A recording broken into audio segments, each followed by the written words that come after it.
Police officers commit crimes, but should they be allowed to? The issue here is qualified immunity as it stands is wrong and needs to be changed or discarded. So what is qualified immunity?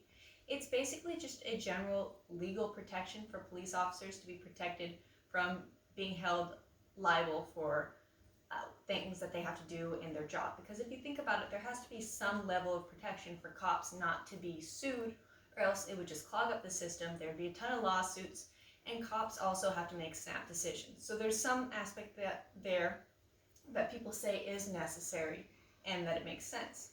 But the issue comes from how should we give or take qualified immunity? When should an officer have it, and when should he not have it? Today we're going to look at the problems, the causes, and the solutions. So, for the problem, first one comes from University of Chicago Law Review, May 2021. And this talks about clearly established law.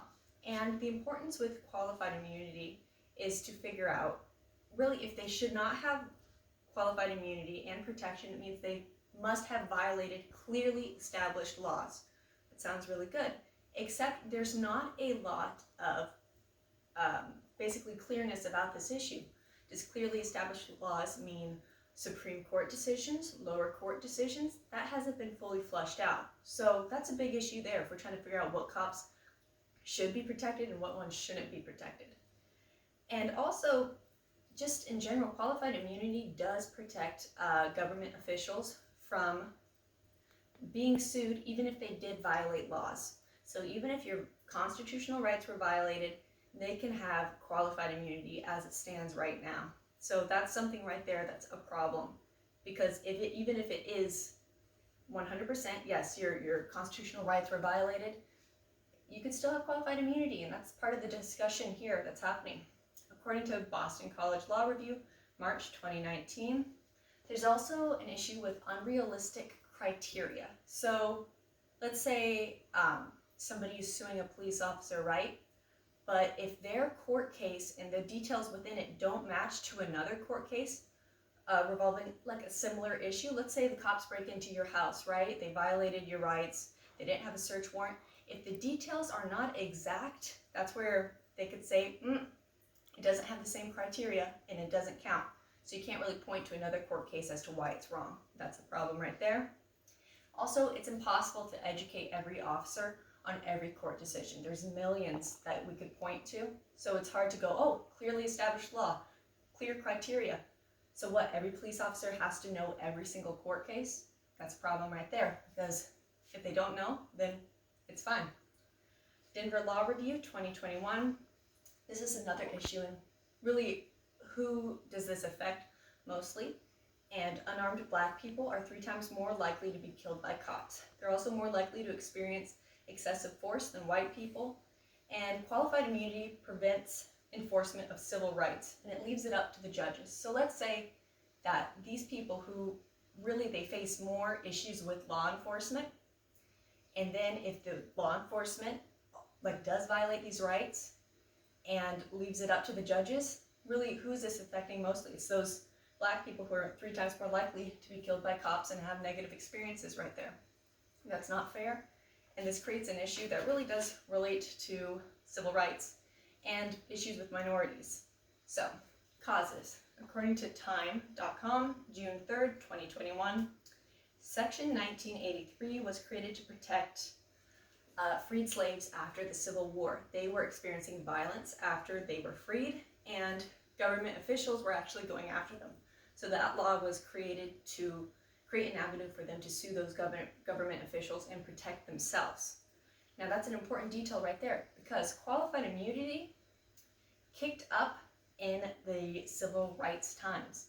That's kind of interesting right there, considering that right when issues surrounding rights with minorities came about, that's when qualified immunity came about and kind of got rid of this whole being able to sue government officials thing. So that's something to think about in terms of causes, where this comes from, whether or not today that's the reasoning behind some people's decisions, that's the origin.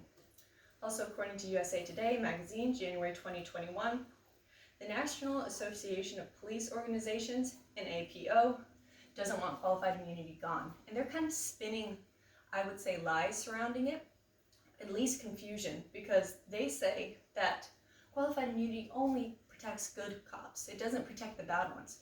It's hard to say that, considering you're really saying that out of all the court cases and all the people that qualified immunity is protected, it's only ever been good cops.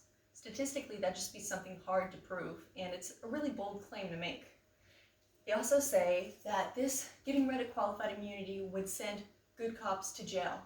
Problem here is that it really only holds cops liable. So there's no actual criminal prosecution here if they don't have qualified immunity. So that's something to think about there, that they're saying, oh, this has to do with them possibly going to jail. It doesn't, and I find it hard to believe that they don't know that, considering that this is an organization made of police officers. Now, to the solutions. August 23rd, 2021, USA Today. This source talks about a woman who had a brother who was schizophrenic, and he tried to go to the bathroom with his dog, and basically the cops, he ended up having an altercation with them escalating, and they ended up killing him.